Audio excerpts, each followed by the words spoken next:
નમસ્કાર વિદ્યાર્થી ભાઈઓ બહેનો, ધોરણ 12 વિષય તત્વજ્ઞાન, પાઠ 8મો, ધર્મનો અર્થ અને ધાર્મિક જીવન ના ત્રીજા તાસની અંદર આપ સૌ વિદ્યાર્થી ભાઈઓ બહેનોનું હાર્દિક સ્વાગત કરું છું.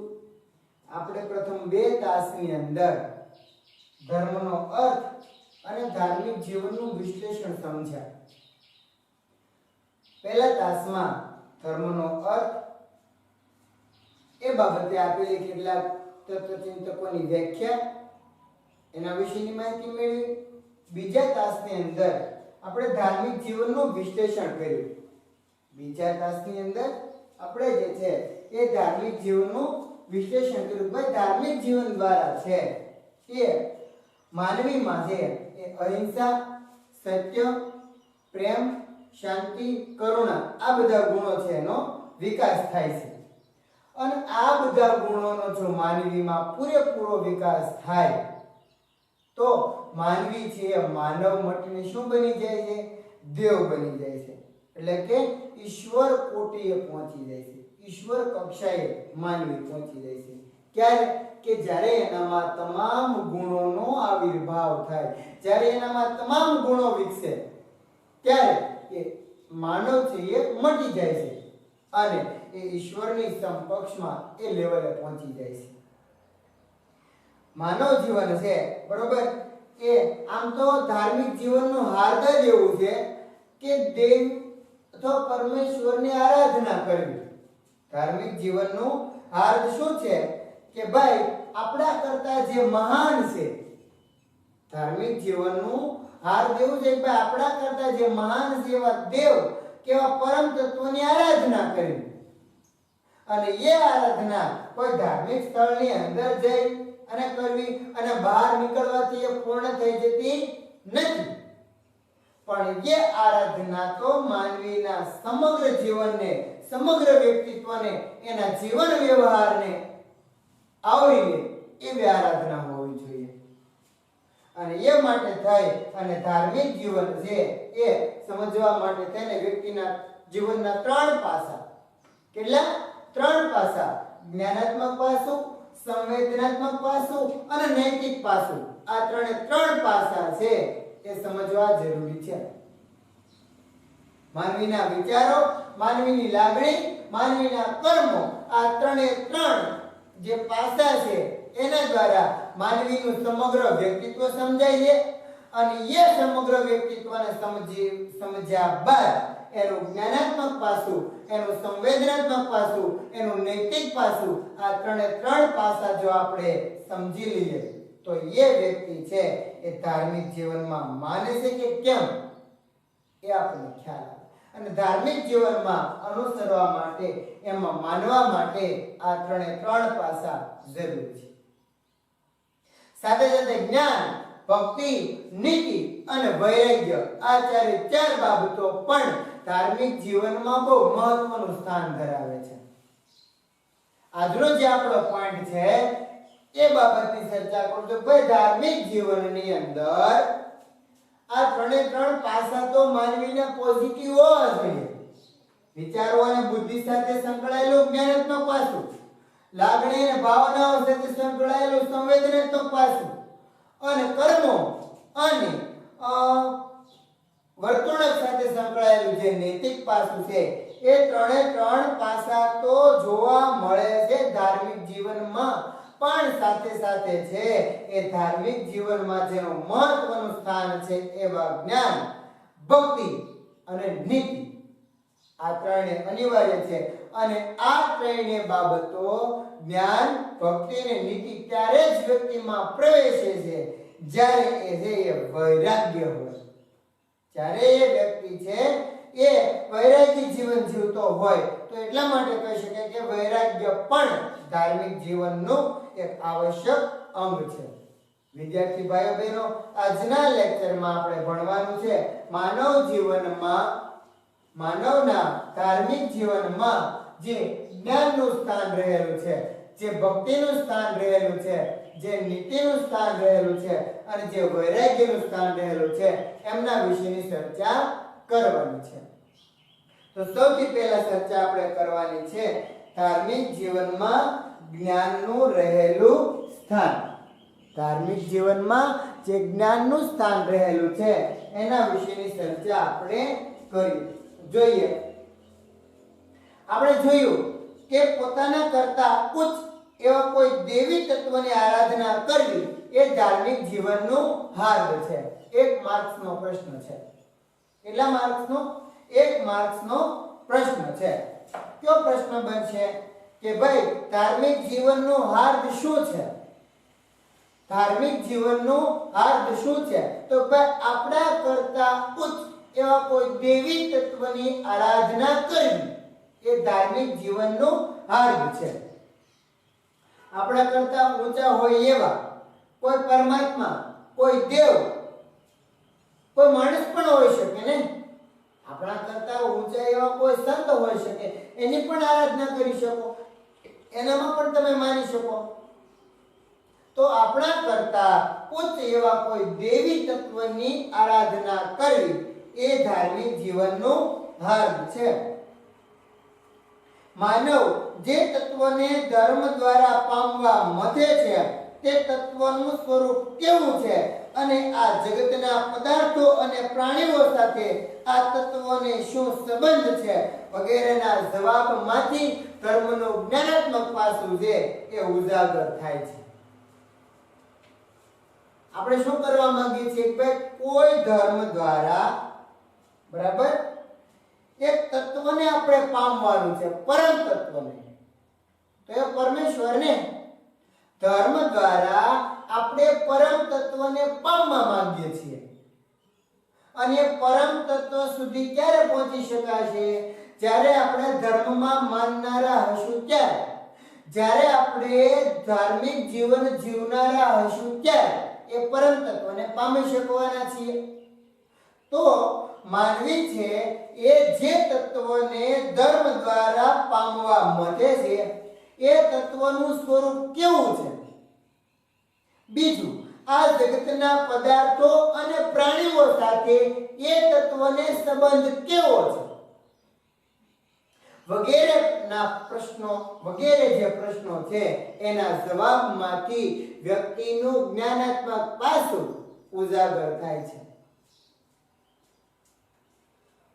એવું તત્વ છે, એ દિવ્ય તત્વ છે, એ પરમ તત્વ છે કે જેને આપણે ધર્મ દ્વારા પામવાનું છે. તો એ તત્વને પામવા માટે થઈ અને એ તત્વનો જગતના પ્રાણીઓ સાથે, જગતના અન્ય પદાર્થો સાથે શું સંબંધ છે? તો આ બધા સવાલો આપણા મનમાં ઊભા થાય ત્યારે વ્યક્તિનું જ્ઞાનાત્મક પાસું એમાંથી ઉજાગર થાય છે. એ તો સમજવું પડશે ને કે આપણે કોઈ એક તત્વને પામવાનું છે, એ દિવ્ય તત્વને આપણે પામવાનું છે. તો આપણને એ પહેલા ખબર હોવી જોઈએ કે એ દિવ્ય તત્વને જગતના પદાર્થો સાથે, જગતના પ્રાણીઓ સાથે શું સંબંધ છે એ આપણને ખબર પડે ત્યારે આપણામાં જે સવાલો ઊભા થાય અને એ સવાલોના અંતે આપણને જે જવાબ મળે તો એ જવાબમાંથી ધર્મનું જ્ઞાનાત્મક પાસું એ જે છે એ ઉજાગર થાય છે. વ્યક્તિનું એ જ્ઞાનાત્મક પાસું ઉજાગર થાય છે.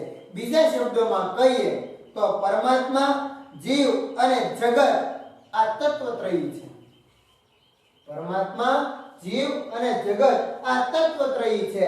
તો આ જે તત્વત્રયી એ ત્રણેય તત્વોનું સ્વરૂપ અને તેમના એકબીજા સાથેના સંબંધ અંગેની તાત્વિક માન્યતા એ ધાર્મિક જીવનના પાયામાં રહેલું જ્ઞાનાત્મક પાસું છે. જીવનની તત્વત્રયી છે. જીવનની 3 બાબતો છે. કઈ કઈ? તો ભાઈ પરમાત્મા, જીવ અને જગત. પરમાત્મા એટલે એ તત્વ કે જેને આપણે પામવાનું છે. જીવ એટલે કે પ્રાણીઓ, મનુષ્યો, પશુ પંખી બધા આવી જાય એમાં. અને જગત તો પરમેશ્વરે રચેલી આખી સૃષ્ટિ.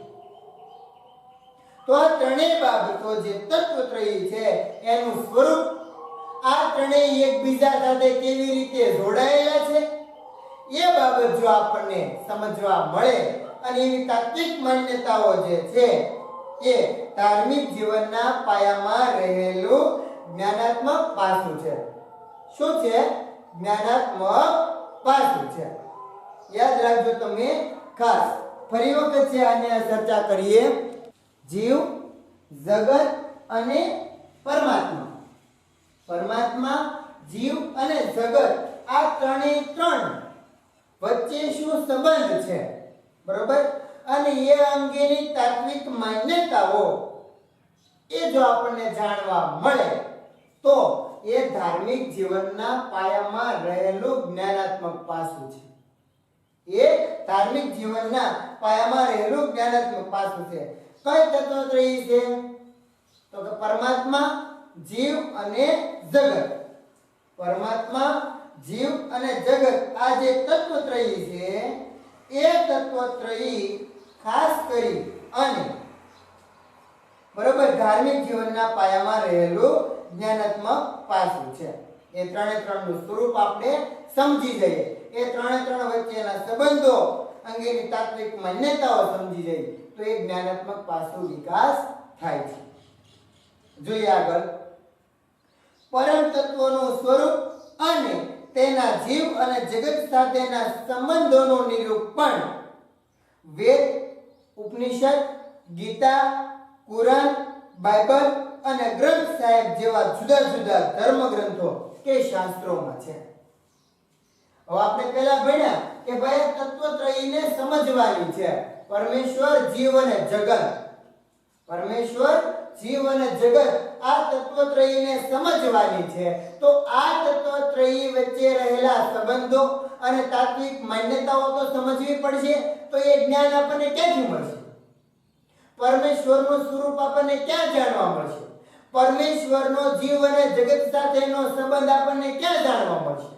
તો એ આપણને જાણવા મળશે વેદ, ઉપનિષદ, ગીતા, કુરાન, બાઇબલ અને ગ્રંથ સાહેબ. આ બધા જે ગ્રંથો છે એમાં પરમેશ્વરનું સ્વરૂપ અને એનો જીવ અને જગત સાથેના સંબંધોનું જે નિરૂપણ છે એ આપણને આમાં બધામાં જોવા મળશે. ક્યાં જોવા મળશે?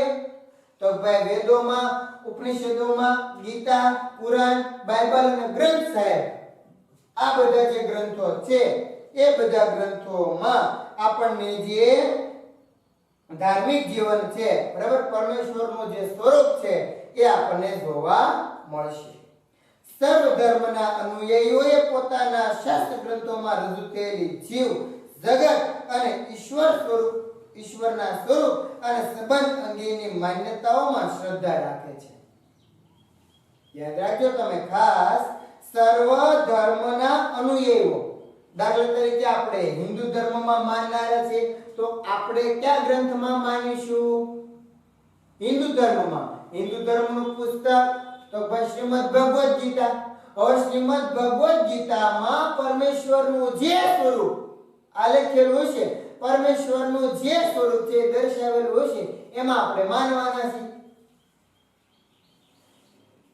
એ જ બીજી રીતે છે, બરોબર, એ કોઈ મુસ્લિમ લોકો હોય તો એ છે એ ઇસ્લામ ધર્મમાં માનનારા છે અને ઇસ્લામ ધર્મનું પુસ્તક હોય તો એની અંદર જે લખેલું હોય એમાં એ માનવા વાળા હશે.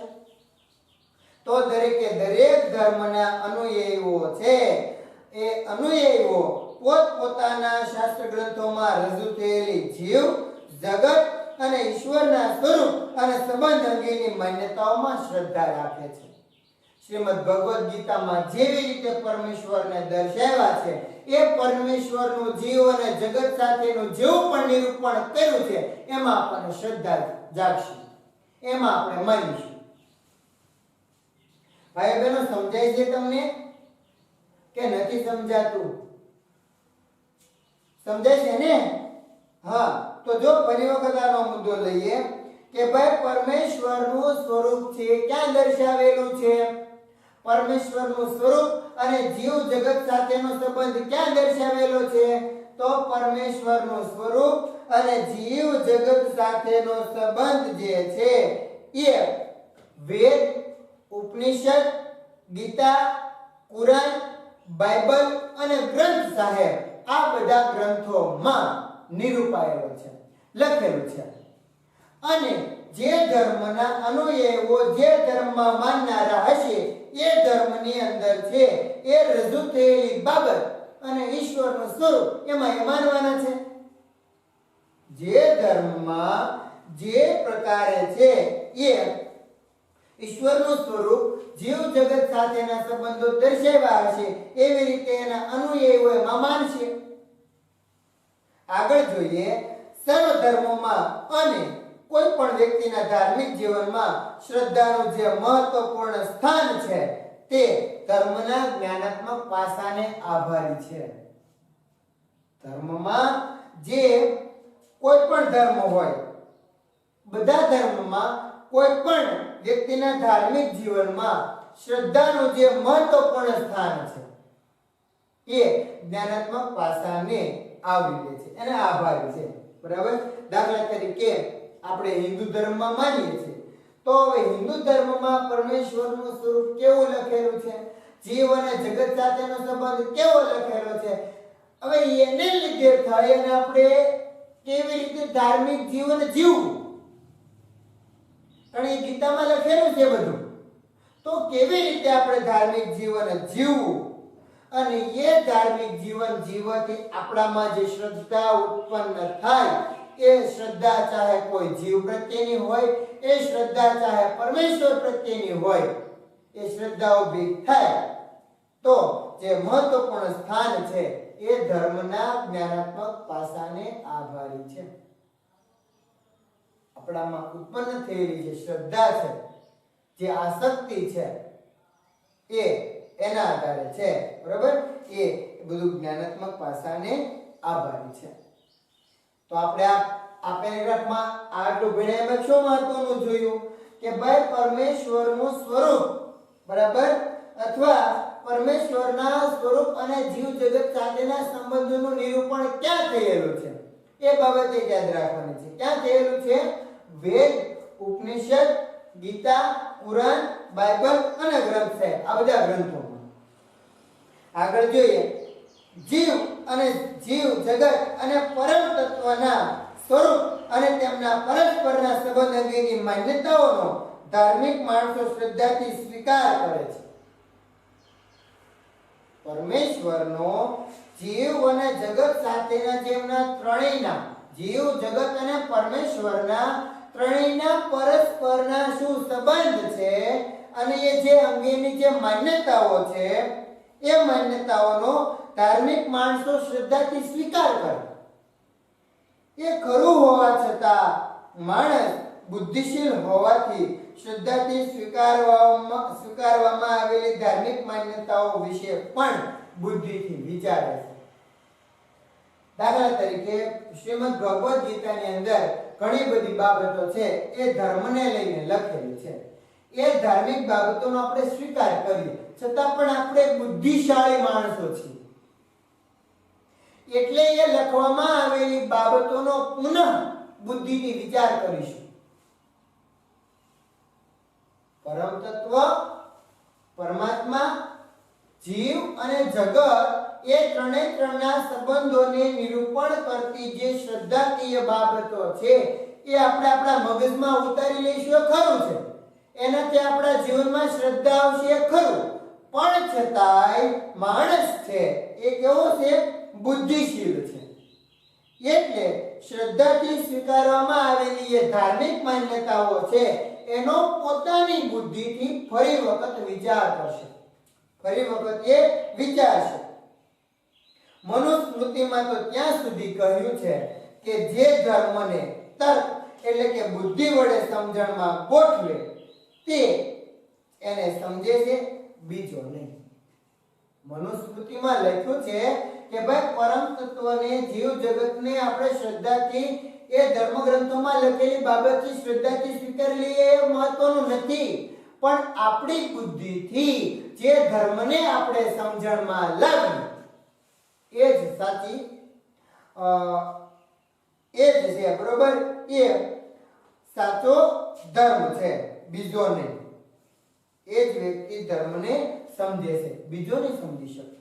મનુસ્મૃતિમાં લખેલું છે કે ભાઈ જે વ્યક્તિ ધર્મને પોતાની બુદ્ધિથી સમજણમાં લાવે, ધર્મને પોતાના તર્ક વડે સમજણમાં લાવે એ ધર્મને સમજે છે, બીજો સમજી શકતો નથી. કુરાનમાં પણ સ્પષ્ટ કહેવાયું છે કે આ કુરાનના પુસ્તકને તારી આગળ એટલા માટે પ્રગટ કર્યું કે તું લોકોને અજ્ઞાનના અંધારામાંથી બહાર કાઢી તેમને નિશ્ચિત જ્ઞાનના પ્રકાશમાં લાવી શકે. કુરાનમાં લખ્યું છે, ધર્મમાં લખેલી શ્રદ્ધાઓને અનુસરવા બાબતે કે ભાઈ આ કુરાનનું પુસ્તક તો તારી આગળ એટલા માટે ધરવામાં આવ્યું છે, એટલા માટે રાખી દેવામાં આવેલું છે કે મનુષ્યો જે અંધારામાં છે, મનુષ્ય જે જ્ઞાન રૂપી અજ્ઞાનના અંધારામાં રહેલા છે, એ અંધારામાંથી બહાર આવે અને જ્ઞાન રૂપી પ્રકાશ એનામાં ફેલાય. એટલા માટે અમે લોકો પાસે એવો જ પૈગંબર મોકલ્યો છે કે જે લોકોની બુદ્ધિમાં ઉતરે અને એમને એક એમની ભાષામાં તેને સંબોધે. પૈગંબર એટલે કેમના દેવ. તો જો તમે મોહમ્મદ પૈગંબર દ્વારા કુરાન લખવામાં આવ્યું કંઈક છે ને, મને બહુ ખબર નથી, પણ જો તમે કુરાનમાં આવું લખેલું છે કે ભાઈ આ જે કુરાન પુસ્તક છે એને તમારે તમારી બુદ્ધિથી સમજવાનું છે, અને એ બુદ્ધિથી જે લોકો અજ્ઞાનના અંધકારમાં છે એ લોકોમાં આ કુરાનના જે વાક્યો છે એ વાક્યો રૂપી એનામાં જ્ઞાન રૂપી પ્રકાશ લાવવાનો છે. એ જ બાબત મનુસ્મૃતિમાં કીધી છે કે ભાઈ જે ધર્મને તર્ક વડે સમજવામાં આવે, જે ધર્મને બુદ્ધિ વડે સમજવામાં આવે એ ધર્મને સમજી શકે છે, બીજો સમજી શકતો નથી. તો કુરાનમાં પણ આવું લખ્યું છે કે ભાઈ કુરાનનું જે પુસ્તક છે એને તારી આગળ એટલા માટે મૂકવામાં આવ્યું છે, એટલા માટે પ્રગટ કર્યું કે તું લોકોને અજ્ઞાનના અંધારામાંથી બહાર કાઢી અને નિશ્ચિત જ્ઞાનના પ્રકાશમાં લાવી શકે. અમે લોકો પાસે એવો જ પૈગંબર મોકલ્યો છે કે જે લોકોની બુદ્ધિમાં ઉતરે અને એ રીતે એમની ભાષા તેને સંબોધે. આમ સ્પષ્ટ થાય કે ધાર્મિક શ્રદ્ધાને બુદ્ધિગમ્ય બનાવવાના પ્રયત્ન રૂપે ધાર્મિક જીવનમાં કથા શ્રવણ, સંત સમાગમ, શાસ્ત્રાભ્યાસ, જ્ઞાન ગોષ્ઠી વગેરે બાબતો મહત્વની છે, અને આ બધી બાબતો જ મનુષ્યના ધાર્મિક જીવનમાં જ્ઞાનાત્મક પાસાને વધારે સુદૃઢ બનાવે છે. બરાબર? આપણે ભણ્યા કે ભાઈ ધાર્મિક શ્રદ્ધાને જો તમારે બુદ્ધિમાં ઉતારવી હોય, ધાર્મિક શ્રદ્ધા આપણને મળી છે, બરોબર? ધર્મ અંગેની જે શ્રદ્ધાઓ છે, પરમ તત્વ છે, જીવ જગત છે, એનો અભ્યાસ આપણે વેદોમાં, ઉપનિષદોમાં, ગીતા, કુરાન, બાઇબલ વગેરે દ્વારા છે મેળવો છે. પણ સાથે સાથે આ જે મેળવેલું જે જ્ઞાન છે એને જો તમારે છે એ બુદ્ધિગમ્ય બનાવવું હશે, ધાર્મિક શ્રદ્ધાને જો તમારે તમારા મગજમાં ઉતારવી છે તો તમારે કથા શ્રવણ કરવું પડશે. શ્રીમદ ભગવદ ગીતા છે, રામાયણ છે, મહાભારત છે, શિવપુરાણ છે, આ બધી કથાઓ સાંભળવી પડશે. સંત સમાગમ એટલે કે જે આદર્શ સંત છે, જે શીલવંત સાધુ છે એની પાસે જવું પડશે. શાસ્ત્રાભ્યાસ એટલે કે શાસ્ત્રો જે છે એનો અભ્યાસ કરવો પડશે. બરાબર? એ શાસ્ત્રોનો અભ્યાસ એના થકી પણ તમે આ મેળવી શકો છો. અને બીજી બાબત પણ લખેલી છે કે જ્ઞાન ગોષ્ઠી કરવી પડશે. પ્રશ્નોત્તરી, જ્ઞાન અંગેની પ્રશ્નોત્તરી પણ એ છે એ કરવી પડશે. અને આ બધી બાબતો છે કરશું તો જ આપણા જીવનમાં જ્ઞાનાત્મક પાસું છે એ સુદૃઢ થશે. આપણા જીવનમાં જ્ઞાનાત્મક પાસું સુદૃઢ થશે. વિદ્યાર્થી ભાઈઓ બહેનો, આપણે જોયું ધાર્મિક જીવનમાં જ્ઞાનાત્મક પાસાનું મહત્વ, ધાર્મિક જીવનમાં જ્ઞાનનું સ્થાન શું છે. તો ધાર્મિક જીવનમાં જ્ઞાનનું સ્થાન શું છે, એમાં પહેલો મુદ્દો એવો લખી શકાય કે ભાઈ કોઈ દેવી તત્વની આરાધના કરવી એ ધાર્મિક જીવનનો હાર્દ છે. વિસ્તૃત પ્રશ્નમાં પૂછાઈ શકે એવો પ્રશ્ન છે હો આ 3 માર્ક્સમાં પૂછાઈ શકે કે ભાઈ ધાર્મિક જીવનમાં જ્ઞાનનું શું સ્થાન છે, અથવા ટૂંક નોંધ લખો ધાર્મિક જીવનમાં જ્ઞાનનું સ્થાન. તો આ છે તમારે લખવાનું રહેશે. તમે ખાસ યાદ રાખજો કે ભાઈ ધાર્મિક જીવન છે બરોબર, એની અંદર જ્ઞાન છે બરોબર, એ આપણને અલગ અલગ રીતે અલગ અલગ જગ્યાએથી મળે છે. પરંતુ તો જીવન જગતને જે સમજાવે છે એવા વેદો, ઉપનિષદો, કુરાન, ગીતા, બાઇબલ, ગ્રંથ સાહેબ બરાબર, આ બધાની અંદર છે એ એનું જ્ઞાન છે એ ઈશ્વર જીવ અને જગતનો સંબંધોનું નિરૂપણ એમાં કરેલું છે. પછી નેક્સ્ટ આપણે જોયું કે ભાઈ વ્યક્તિ છે મનુસ્મૃતિમાં લખેલું છે કે જે ધર્મને તર્ક એટલે કે બુદ્ધિ વડે સમજવામાં આવે એ જ ધર્મને સમજી શકશે, બીજો સમજી શકશે નહીં. કુરાનમાં પણ આવું લખેલું છે કે ભાઈ અમે આ કુરાનનું પુસ્તક તારી આગળ એટલા માટે પ્રગટ કર્યું કે તું લોકોને અજ્ઞાનના અંધકારમાંથી બહાર લાવી શકે અને જ્ઞાન રૂપી પ્રકાશ છે બરોબર એ એનામાં આવી શકે, એટલા માટે આ પુસ્તક ધર્યું છે. અમે એવો પૈગંબર લોકો પાસે મોકલ્યો છે કે જે લોકોની બુદ્ધિમાં ઉતરે અને એ રીતે એમની ભાષામાં સંબોધે. તો આટલા બાબતો છે, આટલા મુદ્દા છે તમારે ખાસ યાદ રાખવાના છે. ધાર્મિક જીવનમાં જ્ઞાનનું સ્થાન. આના એક માર્ક્સના ટૂંકા પ્રશ્નો છે એ કેવા બને છે તો કે પહેલો પ્રશ્ન એવો બનશે કે ભાઈ ધાર્મિક જીવન દ્વારા માનવીમાં કેવા ગુણો પ્રગટે છે. તો એ આપણે ભણી ગયા ને અગાઉ એક વાક્યમાં કે ભાઈ ધાર્મિક જીવન દ્વારા વ્યક્તિમાં છે બરોબર એ અહિંસા, સત્ય, પ્રેમ, કરુણા અને શાંતિ. ધાર્મિક જીવનનો હાર્દ શું છે તો કે ધાર્મિક જીવનનો હાર્દ કોઈ દેવી તત્વ બરાબર એની આરાધના કરવી એ ધાર્મિક જીવનનો હાર્દ છે. કયા પાસાઓ માનવીના સમગ્ર વ્યક્તિત્વને સમજવા માટે જરૂરી છે તો ભાઈ વિચારો, લાગણી અને કર્મ. વિચારો, લાગણી અને કર્મ. કયા ધર્મગ્રંથો પરમ તત્વના જીવ જગત સાથેના સંબંધનું નિરૂપણ કરે છે. આજના લેક્ચરમાં એવું કયા ધર્મગ્રંથો પરમ તત્વના જીવ જગત સાથેના સંબંધોનું નિરૂપણ કરે છે તો વેદ, ઉપનિષદ, ગીતા, કુરાન, બાઇબલ અને ગ્રંથ સાહેબ. ધાર્મિક શ્રદ્ધાને બુદ્ધિગમ્ય બનાવવા માટેની મહત્વની બાબતો કઈ છે. ધાર્મિક શ્રદ્ધાને બુદ્ધિગમ્ય બનાવવા માટેની બાબતો કઈ છે તો ભાઈ આપણે આપણી પોતાની બુદ્ધિથી જે શ્રદ્ધા ધાર્મિક ગ્રંથોમાં લખેલી છે એને અનુસરી અને આપણી પોતાની બુદ્ધિથી જ્યારે આપણે જે વિચારશું જ્યારે છે એ માન્યતાઓ વડે છે પોતાની બુદ્ધિથી સ્વીકારી ધાર્મિક માન્યતાઓ ત્યારે છે બાબત યોગ્ય ગણાશે બરોબર. અને એ માટે ધાર્મિક શ્રદ્ધાને બુદ્ધિગમ્ય બનાવવા માટે કથા શ્રવણ, સંત સમાગમ, શાસ્ત્રાભ્યાસ અને જ્ઞાન ગોષ્ઠિ આ 4 બાબતો મહત્વની છે બરાબર. ધાર્મિક શ્રદ્ધાને બુદ્ધિગમ્ય બનાવવા માટેની મહત્વની બાબતો 4 છે. કથા શ્રવણ, પછી છે સંત સમાગમ, શાસ્ત્રાભ્યાસ અને જ્ઞાન ગોષ્ઠિ બરોબર. તો આટલે સુધી છે આપણે આજે રાખીએ. આવતા લેક્ચરમાં ધાર્મિક જીવનમાં ભક્તિનું સ્થાન તેની ચર્ચા કરીશું. આ મુદ્દો છે તમે લખી લેજો.